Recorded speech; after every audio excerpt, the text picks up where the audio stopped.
Hello, everybody. This is Matthew Brand. Welcome to the Amethyst Podcast. And today we are continuing the Avatar The Last Airbender in the Tarot series, where I connect characters from the major arcana to characters from the show.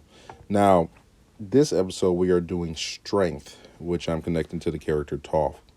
Toph in the show is a earthbending master who is I would say, debutante or daughter of a noble family who sneaks out and acts on her, you know, fun, pleasure, however you want to call it. She basically is blind, but she can see using her earthbending. So she's never really had a problem seeing what's going around her as long as she's basically on solid ground. And she's also one of the strongest characters in the show.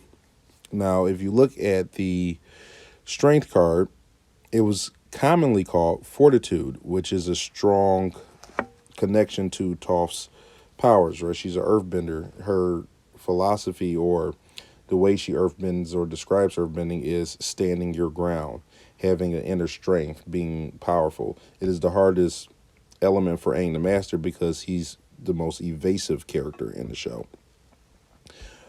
Also, if you look at the older depictions of the card, it's always a woman, and there's always a lion in there. Lion in there. Toph isn't typically with a lion, but she does have like a winged boar when Aang sees her in the vision. She's a young girl accompanied by a beast that's next to her. A beast that's typically represented another representation of strength. And if you look at the old fortitude cards, the woman in the card is typically bending or breaking a stone pillar, right? So we have more connections to Toph, who that's basically her power. She moves stone, she moves rocks, right? She has the power to break through large, hard stone objects, right? And that's really all there is to it. Toph is a easy character to connect. A lot of people, see it as inner strength, which is also something she has. She doesn't let things hold her back. But the reverse of the card is often seen as someone having discord or some type of disgrace, right?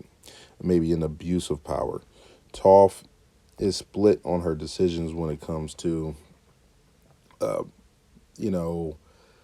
being this pro wrestler that she has in the ring. She's using her powers that most people think she wouldn't have to dominate in this ring to the point where it really gets all the people who are, I would say, working in that industry vindictive against her, right?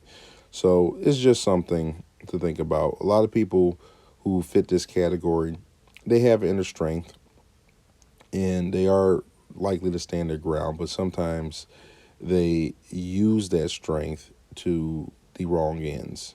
The infinity sign over the woman's head represents enlightenment in the, what would you call it, in the card, but it represents a form of mastery, right? She's knows what she's doing. In the Avatar The Last Airbender, Toph is one of the only characters in the show, or she may be the only character in the show who is a master when Aang meets her. So he has to learn from 4 different masters. That ends up being Katara, who learns from a waterbending master, and Aang kind of learns alongside her from the waterbending master, but the main waterbending master companion that he has is Katara. She doesn't know what she's doing at the beginning of the show. She's very inexperienced. When Aang meets Toph, she's already a man. Not only is she a master, she's probably the best earthbender in the show, bar none. Right? She even invents metal bending by the end of the show. And then the next master Aang gets is Zuko, who again is more experienced than Katara by the initial part of the show, but by the time he meets Aang, he can't even firebend anymore. So he can't show Aang. He has to again go find some dragons to learn from as firebending masters. So him and Aang again learn together from two other masters instead of him being masterful enough to teach Aang. Also, Zuko is not the strongest firebender in the show. He's probably up there. I mean, he can go toe to toe with all of them, but his uncle, his father, and his sister are all better firebenders than he is.